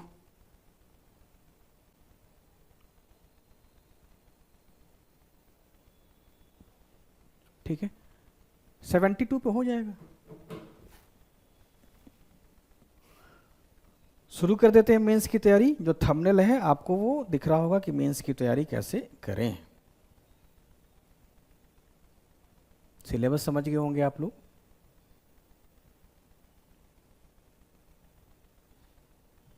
अब बात कर लेते हैं तैयारी कैसे प्रारंभ करें, ठीक है। जब मेंस की तैयारी होगी तो इसकी शुरुआत आपको कैसे करनी है, तैयारी कैसे प्रारंभ करें, कैसे करेंगे। तैयारी क्या है, एक प्रकार की जर्नी है, क्या है, एक प्रकार की यात्रा है। जैसे मान लीजिए आपको यात्रा करनी होती है दिल्ली की, ठीक है, आपको यात्रा करनी होगी पटना की, कहीं से भी आप जाते हैं तो आपका एक डेस्टिनेशन होता है, आपको वो वहां तक पहुंचाता है। तो अब जैसे यात्रा शुरू कर रहे हैं, तो यात्रा शुरू करने से पहले आप लोग क्या देखते हैं, ठीक है, वो किस दिशा में हमें जाना है, तभी तो आप उसके अनुसार ट्रेन पकड़ेंगे। तो ठीक वैसे ही अगर तैयारी कैसे प्रारंभ करनी है, तो इसकी जो दिशा आपको कौन देगा, इसके दिशा सिलेबस, इसके जो दिशा है वो सिलेबस देगा। इसकी दिशा कौन देगा, इसकी दिशा देगा PYQ, बहुत इंपॉर्टेंट है। ये दो ऐसा है जो आपकी तैयारी को दिशा देने का काम करेंगे, और इसमें अगर आप मेहनत इसी के अनुसार कर लेंगे तो आपका जो तैयारी है वो बहुत ही अच्छा हो जाएगा। ठीक है, मेहनत बहुत ज़्यादा रहे, तैयारी की दिशा अलग रहे, तो फिर आपका मेंस रुक जाएगा। जाना रहेगा दिल्ली, ट्रेन पकड़ लेंगे हावड़ा की, तो कैसे हो पाएगा, पॉसिबल ही नहीं है। तो तैयारी की शुरुआत में सबसे पहले आपको सिलेबस मैंने दिखा दिया है। पीवाईक्यू आप देखेंगे, 17वीं बीपीएससी का पीवाईक्यू मैंने आपको दिखा दिया कि किस प्रकार से सवाल पूछे गए थे। तो तैयारी की शुरुआत कैसे करनी है, एक तो सिलेबस आपको रखना है, और 10 ईयर्स जो पीवाईक्यू है वो हमेशा आपको देखते रहना है, उसी के अनुसार तैयारी करनी। यानी कि अब आप जब मेंस की तैयारी करना शुरू कर दिए, तो इसमें जितने भी प्रश्न पूछे गए हैं, पास्ट में जितने भी प्रश्न पूछे गए हैं, उसको सबसे पहले लिखने का अभ्यास कर लें। उसको सबसे पहले क्या करें, लिखने का अभ्यास कर लें। एकदम इस पॉइंट को नोट कर लेंगे कि मेंस की परीक्षा याद करने वाली परीक्षा नहीं है। मेंस में आपका सिलेक्शन तभी हो पाएगा जब आप प्रश्न के डिमांड के अनुसार उत्तर लिख डालेंगे। मेंस की परीक्षा का इससे कोई मतलब नहीं है कि आपके पास जानकारी कितनी है, बहुत ज्यादा जानकारी, उससे कोई लेना देना नहीं है। आप मेंस की परीक्षा में आंसर राइटिंग कैसा करते हैं ये उसके अनुसार होगा, और आंसर राइटिंग तभी आप अच्छा कर पाएंगे जब आप सवाल को समझ लें और उस दिशा में आपकी तैयारी हो रहे। ठीक है, तो पीवाईक्यू के अनुसार क्या है, प्रश्नों को लिखने का अभ्यास करें, चाहे हिस्ट्री हो, चाहे वो पॉलिटी हो, इकोनॉमी ज्योग्राफी साथ हो। इसके अलावा अभ्यास करेंगे डीआई का भी, और इसके अलावा साइंस एंड टेक का भी। तो प्रश्न लिखने का अब सवाल ये उठता है कि हमने तो 64वीं से मेंस लिखा है, 65वीं में मेंस लिखा है, लेकिन फिर भी आप 71वीं में भी मेंस की जब तैयारी करने जा रहे हैं, तो फिर से आप पीवाईक्यू को बना डालें। जितना ज़्यादा बनाएंगे उतना ही ज़्यादा आपको आइडिया मिलता रहेगा। तो पीवाईक्यू जब आप देखेंगे, कोई सा भी हो, जिनका भी 71st ये पहला पीटी रहा हो, जो पहली बार तैयारी करने जा रहे हैं, या फिर जिनका पहला रहा हो, जिनके लिए मान ले जिनका तीसरा चौथा रहा हो, सॉरी, तो जैसे मान लीजिए कोई 64वीं से लगा हुआ है, कोई 63वीं से भी लगा होगा, किसी का 38वां साल चल रहा होगा, कोई भरोसा नहीं है। तो उनके लिए भी यह बहुत जरूरी है कि आप सबसे पहला क्या करें कि प्रश्न को लिखने का प्रयास करें। ठीक है, जब तक आंसर राइटिंग नहीं करेंगे तब तक आपका आंसर लिखा ही नहीं पाएगा, पता ही नहीं चलेगा कि इसमें आंसर लिखना कैसे है। तो मोस्ट इंपॉर्टेंट क्या है कि पीवाईक्यू के अनुसार अब आप प्रश्न को लिखना शुरू कर दें, तो उत्तर लेखन आपका स्टार्ट हो जाना चाहिए, उत्तर लेखन आपका इसके अनुसार स्टार्ट होना चाहिए। ठीक है, तो ये सिलेबस और पीवाईक्यू का भी बता रहा है आपको। अब क्या है कि आपको पूरा सिलेबस कवरेज करना है, पूरे सिलेबस को क्या करना है, कवर करना है। तो इस सिलेबस को तभी आप कवर कर पाएंगे जब आप इसके अनुसार स्टडी मटेरियल लेकर के आएंगे। स्टडी मटेरियल बहुत जरूरी है, स्टडी मटेरियल तैयारी का आधार है, बेस है। क्या है आपकी तैयारी का आधार, क्या है, परीक्षा सामग्री, स्टडी मटेरियल, परीक्षा सामग्री। अब इसमें क्या है कि इसमें बुक्स भी हो सकता है, कोचिंग संस्थानों के नोट्स भी हो सकते हैं। ठीक है, इसके अलावा आपका और भी जैसे वेबसाइट वगैरह से जुटाया गया डेटा वगैरह हो सकता है। तो सिलेबस का जो आधार है वो क्या है, परीक्षा सामग्री, स्टडी मटेरियल आपके पास होना चाहिए। ठीक है, तो जब आप स्टडी मटेरियल इकट्ठा करेंगे तो सारे सिलेबस के अनुसार करेंगे, हिस्ट्री का भी, करंट अफेयर्स का भी आपको इकट्ठा कर लेना है। इसके अलावा पेपर 2 में भी देख लें, तो वो सब का सब आपको इकट्ठा करना जरूरी रहेगा। तो आप ये काम जितना जल्दी हो सके वो कर लें। ठीक है, यानी कि तैयारी कैसे करें में हमने अभी आपको बताया कि इसमें क्या है, स्टडी मटेरियल की आवश्यकता होती है, स्टडी मटेरियल की आवश्यकता होती है। ठीक है, ठीक। उसके बाद अगर आप स्टडी करते हैं, जैसे मान लीजिए हिस्ट्री का मैंने आपको कुछ अभी बताया नहीं है, हिस्ट्री का जैसे स्पेक्ट्रम किताब उठा करके पढ़ रहे हैं, स्पेक्ट्रम से आप क्या पढ़ते हैं, उसके अनुसार स्वतंत्रता आंदोलन अगर आप करते हैं, या गांधी नेहरू टैगोर वाली भी जो बुक है उसको पढ़ते हैं। ठीक है, तो इसमें आपका प्राथमिक दायित्व ये हो जाएगा कि इस किताब को पढ़ने के बाद जो आपका मस्तिष्क छांट ले, यानी कि जो मक्खन निकाल ले, उसको नोट्स के रूप में तैयार करना पड़ेगा। नोट्स क्या है, नोट्स बनाने की आपको आदत इसलिए डालेगी। नोट्स की प्रासंगिकता मेंस में कैसे हो जाती है, मेंस के लिए नोट्स क्या रोल प्ले करता है, मेंस के लिए नोट्स ये रोल प्ले करेगा कि वो सबका एसेंस रहता है, सबका क्या है, सार रहता है। ठीक है, जैसे आप लोग पॉलिटी में पढ़ते हैं कि प्रस्तावना क्या है, संविधान का एसेंस है, आत्मा है, सोल है। तो नोट्स क्या है, वो आपके दिमाग का संक्षिप्त रूप है जो आपके कॉपी में है। मेंस का जो नोट्स है वो क्या है, आपके दिमाग का संक्षिप्त रूप है, संक्षिप्त रूप है, जो किस में लिखा हुआ है, वो आपके नोट्स में लिखा हुआ है, वो आपके नोट्स में लिखा हुआ है। यानी कि आपका दिमाग जिन जिन चीजों पे फोकस किया कि ये सबसे महत्वपूर्ण पॉइंट है, उसको अलग कॉपी में नोट कर दिया है, और वो नोट आपके लिए बहुत इंपॉर्टेंट होगा। कब? जैसे जैसे परीक्षा नजदीक आएगा वैसे वैसे आप अपने नोट्स का रिवीजन बहुत जल्दी कर लेंगे। परीक्षा नजदीक आए और आपको कह दे 600 पन्ने का कोई किताब पढ़ जाए, 300 पन्ने का किताब, तो डिफिकल्ट होगा। उस समय आपको बचाएगा कौन? तो उस समय आपको अभी का तैयार किया हुआ नोट्स ही बचा पाएगा। तो नोट्स बनाना हर विषय में जरूरी है। जैसे हिस्ट्री है, पाल कला पे आपको 4 पन्ने का, 5 पन्ने का, 7 पन्ने का नोट्स मिला हुआ है। पाल कला में आपको किसी और सब्जेक्ट, किसी और टॉपिक पे आपको 10 पन्ने का नोट्स मिला हुआ है। संविधान के प्रस्तावना पे आपको 8 पेज का। तो ये कैसे आप इसको लिख पाएंगे जब तक कि आपके दिमाग में उसका एक खाका न तैयार हो? ये तब होगा जब आप उस पर अपनी ऊर्जा डाल दें, और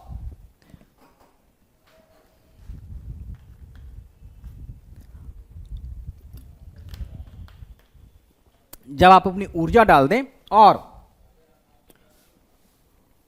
अपनी मेहनत को आप डाल दें, ठीक है। तो नोट्स तैयार करना बहुत जरूरी रहेगा रिवीजन में और अच्छा आंसर लिखने में। जब आपके पास कुछ पॉइंट होगा तभी आपका फिर वो वाक्य तैयार होगा, है ना, ठीक है। इसको जरूर से आप ध्यान रखेंगे। इसके अलावे और देखें, 2 और पॉइंट पे आपके लिए मैं चर्चा कर देता हूं कि मेंस की परीक्षा जो हो रही है तैयारी कैसे करें। अब देखिए, अब सवाल ये हो जाता है स्टडी कैसे करें, स्टडी कैसे करें। और उसके बाद एक और पॉइंट बन जाता है कि उत्तर लेखन कैसे करें, उत्तर लेखन कैसे करें, स्टडी कैसे करें। अब आपको पढ़ना होगा स्टडी करने के लिए, तो स्टडी करने के लिए सबसे पहले आपके पास जो भी अध्ययन सामग्री होगा, जो भी स्टडी मटेरियल है, उसको आप ओपन करिए, और ओपन करने के बाद उसको आप समझें। यानी कि कोई भी टॉपिक है, उसके टॉपिक को सबसे पहले आपको क्या होगा, समझना पड़ेगा, और उसको उसी के अनुसार, जैसे हिस्ट्री है तो हिस्ट्री के अनुसार आपको समझना पड़ेगा। ऐसा नहीं कि हिस्ट्री को आप वर्तमान संदर्भों में तुलना कर, वो लास्ट में कंक्लूजन आप देंगे, लेकिन आपको 1857 अगर आप पढ़ रहे हैं तो 1857 के अनुसार उसको समझना पड़ेगा कि इस क्रांति में कौन से राजनीतिक कारण, कौन से आर्थिक उस समय के कारण जिम्मेदार रहे थे, ठीक है। तो किसी भी टॉपिक को पढ़ने के बाद आपको उसमें समझ विकसित करनी पड़ेगी। यही समझ आपको क्या करेगा, यही समझ आपको लिखने के लिए सारा का सारा कंटेंट प्रदान करते चला जाएगा। यही समझ आपको लिखने में मदद करेगा। तो स्टडी करने के लिए ध्यान रखेंगे, आप सबसे पहला ये काम करें, सिलेबस देखें, सिलेबस आपका कंपास है, उसके अनुसार आप स्टडी मटेरियल तैयार कर लें और फिर पढ़ना शुरू कर दें। और इसके बाद क्या करें, टॉपिक वाइज पढ़ें या विषय के अनुसार पढ़ें। जैसे मान लीजिए कि अभी मेंस की तैयारी आप लोग करने निकल रहे हैं, तो कोई एक पेपर का कोई सेगमेंट ऐसा उठा लीजिए। जैसे मान लीजिए जीएस पेपर 1 को आपने उठा लिया है, तो आप अगर हिस्ट्री की शुरुआत कर रहे हैं वहां से, अगर आप हिस्ट्री की शुरुआत कर रहे हैं तो इसको अच्छे से पढ़ें, साथ साथ आपको एसे को भी लेकर के चलना पड़ेगा, ठीक है। आपको साथ साथ एसे को भी लेकर चलना पड़ेगा। आधा घंटा एसे पे भी आप ध्यान रख लेंगे या कंटेंट इसका जुटा लेंगे। कोई एक पेपर, या हो सके तो आपके पास अगर ज्यादा समय है तो 4 घंटा हिस्ट्री पढ़ लिए तो 4 घंटा पॉलिटी भी पढ़ सकते हैं, 4 घंटा पॉलिटी भी पढ़ सकते हैं। तो जरूर से आप लोग इसका अभ्यास करेंगे। यानी कि आपको पढ़ना कैसे है, आपको विषय के अनुसार पढ़ना है, विषय प्लस टॉपिक वाइज पढ़ना है, विषय प्लस टॉपिक वाइज पढ़ना है, ठीक है। अब जब आप विषय और टॉपिक वाइज आप पढ़ेंगे तो इसमें आपको कुछ और भी चीजें याद करनी पड़ेंगी। जैसे देख लीजिए, आप केस स्टडी को जरूर पढ़ते चलें। बिहार के संदर्भ में अगर कुछ अच्छा एग्जाम्पल आपको एग्रीकल्चर में आ रहा है, अगर आपको एजुकेशन सेक्टर में कुछ अच्छा केस स्टडी मिल गया, हेल्थ सेक्टर में आपको कुछ अच्छा केस स्टडी मिल गया, तो आप लोग उसको जरूर से नोट करेंगे। पर्यटन के संदर्भ में आप लोग अच्छे से नोट करते चलेंगे। तो ये आपका क्या हो जाएगा, पढ़ना। जब भी आप पढ़ें तो आप लोग नोट्स भी पढ़ लेंगे, कोचिंग का भी नोट्स पढ़ लेंगे। इसके अलावे कुछ बिहार सरकार की आती है आर्थिक सर्वेक्षण, बजट वगैरह, इस बार वाला जरूर से पढ़ लेंगे। आर्थिक सर्वेक्षण, बजट, नीति आयोग का कोई डाटा हो गया या कोई और भी महत्वपूर्ण रिपोर्ट हो गया, उसको पढ़ना आपके लिए बहुत जरूरी रहेगा। तो पढ़ाई करने के लिए आप ध्यान रखेंगे कि किसी एक टॉपिक को चुन करके बढ़िया से पढ़ लेंगे। अब सवाल हो जाता है लेखन शैली भी इसी के अनुसार, इसी के साथ क्या जुड़ा हुआ है, लेखन। अब लेखन भी तो करना है, केवल पढ़ना तो नहीं है। असल मार्क्स किस पे मिलने वाला है, लेखन शैली पे ही मिलने वाला है। तो लेखन शैली आपकी डेवलप होते रहेगी अगर आप डेली पढ़ते रहें और डेली लिखते रहें। तो आप लोगों को ऐसा लगता होगा कि हम टेस्ट सीरीज में जाकर के लिख देंगे और उसके बाद सीधा एग्जामिनेशन हॉल में ही लिखेंगे। देखिए जैसे मान लीजिए इसको आप ऐसे समझ लीजिए, जैसे कोई क्रिकेट का खिलाड़ी है, कोई क्रिकेट का खिलाड़ी है, अगर वो कोई टूर्नामेंट खेलता है, वो टूर्नामेंट खेलता है तो व्यक्तिगत स्तर पे भी वो प्रैक्टिस करता है। कहीं पे नेट वेट लगा के देखेंगे आप कि वो बैट चला रहा होता है, यानी कि वो क्या करता है, व्यक्तिगत स्तर पे भी प्रदर्शन करता है, मतलब डेली वो अभ्यास कर रहा है, डेली अभ्यास करता है। इसके अलावा देखेंगे कुछ लोकल टूर्नामेंट हो जाता है लोकल टूर्नामेंट हो जाता है और उसके बाद फिर वो जाकर के दो कंट्री आपस में मैच खेलना शुरू कर देती हैं। तो इस स्तर पर तैयारी, अब जैसे सचिन तेंदुलकर है, 200वां मैच खेल रहा है लेकिन फिर भी डेली प्रैक्टिस कर रहा है। आखिर उसको प्रैक्टिस करने की क्या आवश्यकता पड़ी? इसको 64वीं बीपीएससी वाले समझेंगे कि अगर आपको इस बार मेंस लिखना है तो क्या आपको भी ऐसा ही करना नहीं होगा? होगा। तो डेली आंसर राइटिंग आपको करना होगा। तो अगर आंसर राइटिंग करने चल रहे हैं तो सबसे पहले आपको उस प्रश्न की डिमांड को समझना पड़ेगा। आखिर वो जो प्रश्न है वो क्या डिमांड कर रहा है, तो प्रश्न की मांग को समझेंगे। उसमें क्या कहीं ऐसा तो नहीं कि डिस्कस शब्द ही लिख दिया गया है, क्या ऐसा तो नहीं कि उसमें एक्सप्लेन शब्द लिख दिया गया है, ऐसा तो नहीं कि उसमें एनालाइज लिख दिया गया, और ऐसा तो नहीं कि उसमें क्रिटिकल एग्जामिन करना हो। तो ये प्रश्न की भाषा को आप जरूर से पढ़ लेंगे। तो प्रश्न की डिमांड को पढ़ना बहुत आवश्यक है कि उसमें क्या पूछा जा रहा है, उसमें क्या पूछा जा रहा है। तो ये आप समझ पाए कि नहीं, ये समझना बहुत आवश्यक होगा कि आपने प्रश्न की मांग को समझा कि नहीं समझा। तो पहला काम आपको आंसर राइटिंग में यही करना पड़ेगा, यानी कि प्रश्न की मांग को आपको समझना पड़ेगा। उसके बाद आंसर का एक स्ट्रक्चर होता है। जब भी आप लिखेंगे किसी भी, जैसे वर्तमान में देखा जाए तो आंसर लिखने के लिए एक तो आपको ना इसका जो कॉमन फॉर्मूला है वो देखना पड़ेगा, और उसके बाद अगर आपके पास समय मिल जाए, खास करके जो लॉन्ग आंसर है उसमें एक फॉर्मेट जरूर बना डालेंगे। अगर आप अच्छे से पढ़ लेंगे तो आपके दिमाग में फॉर्मेट ऑलरेडी बना रहेगा। जैसे पाल काल की विशेषताएं बताएं, पाल कला की विशेषताएं बताइए, दिमाग में आपके पास फॉर्मेट बना हुआ है। एग्जामिनेशन हॉल में अगर ऐसा पूछता है तो आप इसको लिख देंगे।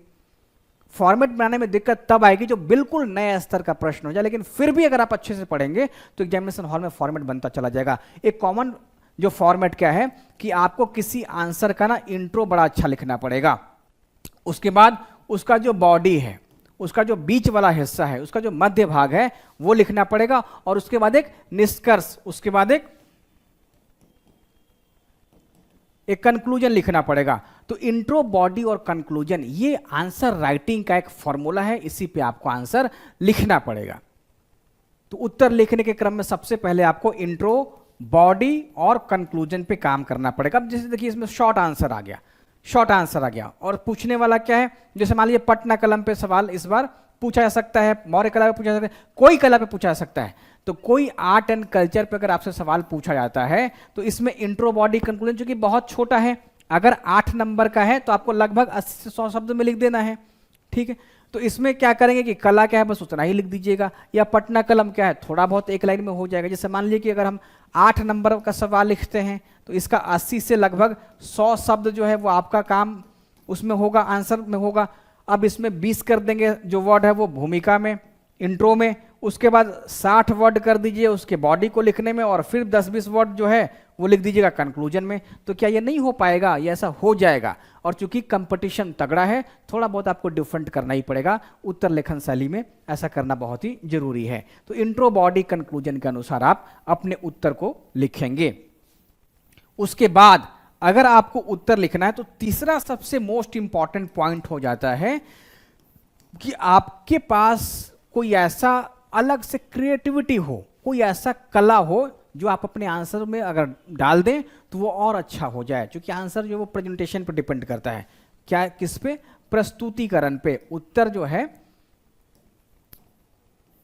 प्रस्तुतिकरण, जो प्रेजेंटेशन उस पर डिपेंड करता है। तो जैसे अगर मान लीजिए आपके पास कुछ फ्लो चार्ट है, फ्लो चार्ट, ठीक है, या आपके पास कुछ ऐसा मानचित्र है, मैप है, मैपिंग हो गया, या आपके पास कुछ ऐसा डेटा है, ठीक है, या कुछ आप ग्राफ ही बना दें, तो इन सब का जब प्रयोग करेंगे तो आपके आंसर को थोड़ा सा और अच्छा बल मिल जाएगा और ज़्यादा वो इफेक्टिव हो जाएगा। जैसे फ्लो चार्ट हो गया, आप लोग तीर खींच देते हैं, जैसे 1857 की क्रांति को आप ऐसे कर देते हैं, इधर ऐसे, है ना, सामाजिक, राजनीतिक, आर्थिक, ये सब करके, तात्कालिक वगैरह करके आप तो कहीं ना कहीं इसमें सुंदरता बढ़ जाती है। एक यहाँ पे फ्लो चार्ट आपने बना दिया है, ठीक है। कई बार क्या होता है, स्केच कर देते हैं, ठीक है, स्केच बना देते हैं। अब जैसे मान लीजिए कोई नदी को दिखाना होगा, एक स्केच बना दिए, उसकी शाखा को दिखाना होगा, एक स्केच बना दिए, तो आपका जो आंसर है वो थोड़ा सुंदर दिखता है। प्रस्तुतिकरण बहुत मायने रखता है। अगर एग्जामिनर लगातार कॉपी चेक कर रहा है, चेक करते करते वो इस स्टेज में आए कि उसका दिमाग थोड़ा थकना शुरू हो गया और उसमें इसके बाद एक अच्छी कॉपी मिल जाती है, तो देखते के साथ मन प्रसन्न हो जाएगा और फिर उसका नंबर बढ़ जाएगा। अगर उसकी लेखनी, उसका हैंड राइटिंग जो है वो सुंदर है, उसका प्रेजेंटेशन अच्छा है, तो बहुत पूरी की पूरी संभावना है कि उसको नंबर ज़्यादा मिलेगा ही मिलेगा। तो ये बहुत मायने रखता है। तो आप अपने आंसर में हमेशा flow chart, diagram, map, data का इस्तेमाल आप करें, तब जाके आंसर थोड़ा और इफेक्टिव हो जाएगा, ठीक है। आंसर को ऐसा करना बहुत जरूरी रहेगा, ठीक है, इसको ऐसा करिएगा। तो उत्तर लेखन को आप ऐसा देखिए। अब देखिए मैंने बताया कि आपको स्टडी कैसे करना है, ऐसे पे इसके बाद आपको उत्तर लेखन पे। तो जब भी आप स्टडी करें, कोई टॉपिक अगर पढ़ लेते हैं, जैसे आपने क्या पढ़ लिया, आपने पढ़ लिया आज 1857 की क्रांति, 1857 की क्रांति, तो थोड़ा अपने आप से सवाल जरूर पूछेंगे। जैसे हम लोग क्लास लेने आते हैं तो आप तो अपने मन में सवाल कर लेते हैं कि स्टूडेंट क्या पूछ सकता है या हमें क्या बताए, तो ये अपने आप से सवाल होता है, क्या मैं ऐसा कर पाऊंगा, पहले से प्रिपेयर हूँ, 1 घंटा क्लास होगी, ये सब पहले से सवाल अपने आप से पूछ लेना पड़ता है। ठीक वैसे ही आपने जब पढ़ लिया 1857 की क्रांति, तो आप अपने से सवाल पूछें कि क्या मैं इस पे 2 लाइन 10 लाइन का कुछ इंट्रो वगैरह लिख सकता हूं। और अगर सवाल पूछते हैं तो फिर ये जवाब मिलेगा हाँ क्यों नहीं, तो अभी क्यों नहीं, तो आप लोग अभी फिर लिखना शुरू कर देंगे। यानी कि अगर कोई टॉपिक पढ़ते हैं तो उसको थोड़ा सा 8-10 मिनट निकाल करके या 20 मिनट निकाल करके डेली का डेली आप लोग लिखें जरूर। हमेशा इस बात को नोट करके रखेंगे कि ये जो एग्जामिनेशन है वो आपके रिटन टेस्ट ली जा रही है। जो प्रीलिम्स था वो आपके मस्तिष्क यानी कि जो आपके मेमोरी का, आपको याद करने की क्षमता का वो टेस्ट होगा, हो चुका है 13 तारीख को। उसके बाद आपकी लेखन शैली कैसी है, ये यही टेस्ट करने के लिए मेंस हो रहा है। ये कतई कि आपके पास कितनी जानकारी है, ये कतई ऐसा नहीं हो रहा है। इस भ्रम में, इस मुगालते में आप नहीं रहेंगे कि आप कितना जानते हैं, कितना पढ़ते हैं, 12 घंटा 15 घंटा, उससे कोई मायने नहीं रहता है। अगर आप लेखन शैली में ही फिसड्डी निकल गए, जान बहुत रहे हैं, 80 शब्द में लिख ही नहीं पा रहे हैं, तो फिर आप फिसड्डी ही रहेंगे, आपका फिर मेंस रुकेगा। तो बहुत अच्छा करेंगे कि आप लिखने का अभ्यास डेली कर दें। यहाँ तक कि जो पढ़ रहे हैं उसको भी लिखिए, उसको आप लिखेंगे तो आपकी जो वर्तनी है वो ऑटोमेटिक सही हो जाएगी। उसकी जो वर्तनी है ना वो ऑटोमेटिकली सही हो जाएगी। वर्तनी बहुत मायने रखती है। जैसे हैंडराइटिंग है जितना बढ़िया, ठीक वैसे ही वर्तनी अगर ये सही है आपको नंबर मिलेगा। बहुत ज़्यादा वर्तनी में गलती कर रहे हैं, आपका नंबर 1 नंबर कटना तय है। एक आध चल सकता है, बड़े स्तर पर ये नहीं चलेगा। और कुछ महत्वपूर्ण शब्द में नहीं, अब इसे मुख्यमंत्री, अगर कोई एग्जामिनेशन में मुख्यमंत्री शब्द को लिख ही नहीं पाया, इसको ऐसे कर दे, है ना, मुख्य, इतना भी चल, देखिए अब वो अपने स्टेट के मुख्यमंत्री को ही नहीं लिख पा रहा है ना, यानी कि जो टर्म्स वगैरह वही नहीं लिख, तो ये गलत है, ये अक्षम में है, इसमें नंबर कटेगा। ठीक है, तो वर्तनी सुधारना बहुत ही जरूरी है। कुछ शब्दों में चल जाएगा। अब जैसे मान लीजिए कोई ऐसा टर्म्स आ गया जो कि दिक्कत, जैसे मान ली क्यूरोशी वो जलधारा है ना, वो चल सकता है क्योंकि वो इंटरनेशनल वर्ड है, अंग्रेजी का शब्द है, तो वो चल सकता है। वो क्या है, चल सकता है, क्योंकि ये जो वर्ड है वो बाहर का वर्ड है, तो इसमें आप चाहे तो ऐसे भी कर सकते हैं या ऐसे, चल सकता है, वो इतना मायने। लेकिन हाँ, जो महत्वपूर्ण टर्म्स है वो गलत नहीं करेंगे। ऐसा ना को मधुबनी पेंटिंग पे सवाल आ गया, अब मधुबनी लिखने ही नहीं आ रहा है, अब मधुबनी लिखने नहीं आ रहा है, और मधुबनी कैसे लिख रहे हैं, ऐसे लिख रहे हैं मधुबनी, तो क्या आपको एग्जामिनर छोड़ देगा? झल्ला जाएगा कि कैसा स्टूडेंट है, इसको मधुबनी ने प्रशासन में जाएगा और लिख देगा गलत, तो फिर हमारे ही औचित्य पे प्रश्न चिन्ह उठ जाएगा कि आयोग में किस प्रकार के मेंबर बैठे थे जो वैसे स्टूडेंट या वैसे कैंडिडेट को सेलेक्ट कर लिए जिसको मधुबनी लिखने नहीं आ रहा है।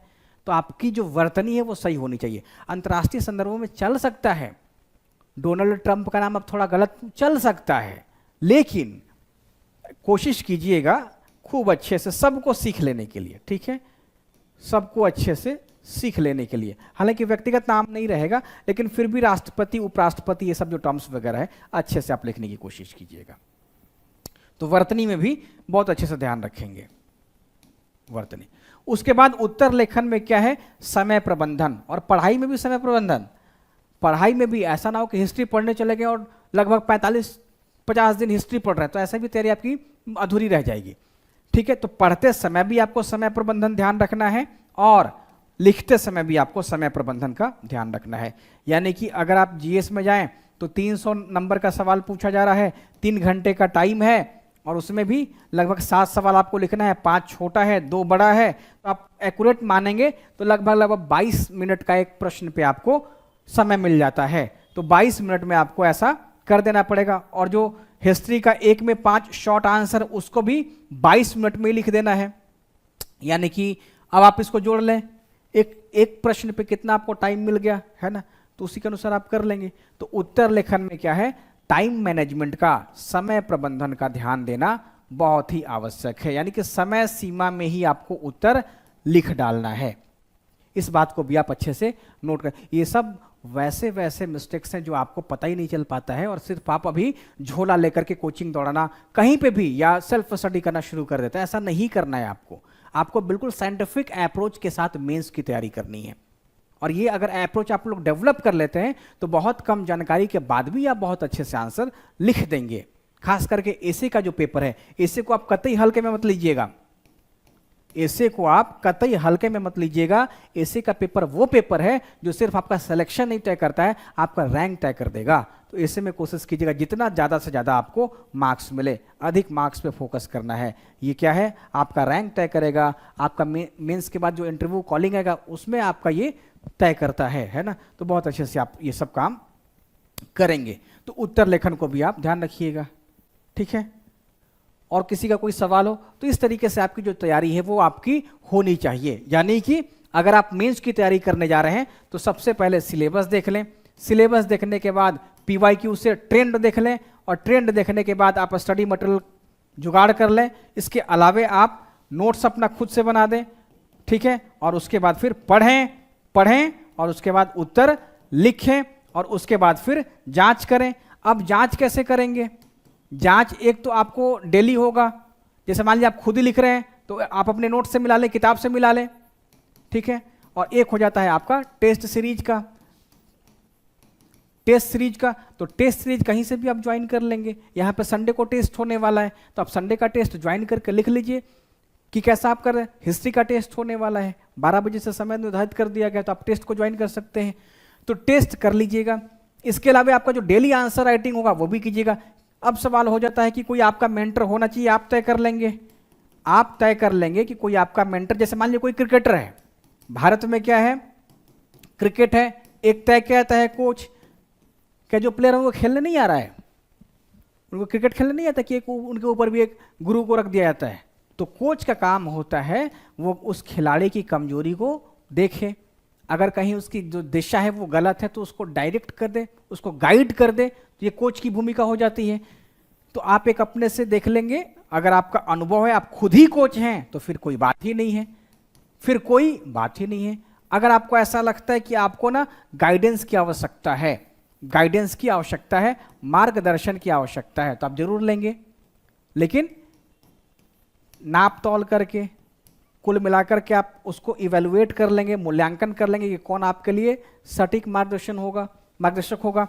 तो आप अपने टीचर को, मेंटर को आप अपने अनुसार तय कर लेंगे, ठीक है। और इनके अंतर्गत आपकी जो तैयारी है वो चलेगी, चाहे पढ़ाई के स्तर पे, ठीक है, चाहे वो आंसर राइटिंग के संदर्भ में, उत्तर लेखन के संदर्भ में, और चाहे वो फीडबैक, सुझाव, सलाह देने के संदर्भ में, कोई एक रहेगा तो आपकी तैयारी आसान हो जाएगी। तो ये आपको तय करना होगा। अब रहा बात टेस्ट पेपर, जब आप टेस्ट पेपर देंगे कहीं पे भी, कोई भी टेस्ट देंगे, तो आपको इसमें कुछ बातों का मूल्यांकन करना पड़ेगा कि जो आपने टेस्ट दिया है, क्या आपने प्रश्नों को सही तरीके से समझा था उस टेस्ट में, क्या आप प्रश्न की डिमांड को समझ पाए थे, ये आपको तय करना पड़ेगा, मूल्यांकन करना पड़ेगा कि जो टेस्ट आपने दिया है आपने उस प्रश्न को अच्छे से समझा है कि नहीं समझा है। तो ध्यान रखेंगे, अगर उसके अनुसार क्या आपने उत्तर लिखा है, क्या उसमें गुणवत्ता दिया है, क्या उसमें क्वालिटी आई है, क्या आपने जो नोट्स तैयार किया है उसके अनुसार आपका परफॉर्मेंस हुआ है, तो ये आपको नापना तौलना पड़ेगा, आपको ही इसका अच्छे से निर्धारण करना पड़ेगा कि आपने उत्तर की गुणवत्ता कैसी रखी है। मार्क्स तो मिलेगा ही मिलेगा, लेकिन टेस्ट देने के बाद आपको ये ध्यान रखना पड़ेगा, और ऐसा ध्यान रखना पड़ेगा कि फाइनल एग्जाम के दिन आपको ये पता रहे कि हमने टेस्ट में ये चीज छोड़ दिया है, यहाँ पे तो लिख ही डालेंगे, यहाँ पे लिख डालेंगे। तो प्रश्न की डिमांड को आप समझ पे गए, उत्तर की गुणवत्ता। और एक हो जाता है प्रदर्शन, प्रस्तुतिकरण। प्रस्तुतिकरण यही असल में आपके लिए भी एक अच्छे से रोल मॉडल का रोल प्ले करती है, प्रस्तुतिकरण। ठीक है, मोस्ट इंपॉर्टेंट है प्रेजेंटेशन की बात है कि क्या आप कलात्मक तरीके से उत्तर लिख पा रहे हैं, क्या आपने इसमें ग्राफ दिया है, डायग्राम दिया है, स्केच बनाया है, अच्छे से डेटा दिया है, मैपिंग किया है, तो ये बात यहाँ पे आती है। तो टेस्ट पेपर जब देंगे ना, तो उसके बाद आपको इसका एनालिसिस करना पड़ेगा। आप क्या है, अपने स्तर पे इसका विश्लेषण करेंगे। टेस्ट की जो व्याख्या होती है, विश्लेषण जो होती है ना, बहुत जरूरी है। आप लोग व्याख्या ना तो पीटी में पढ़ते हैं और ना मेंस में आप लोग खुद का व्याख्या करते हैं।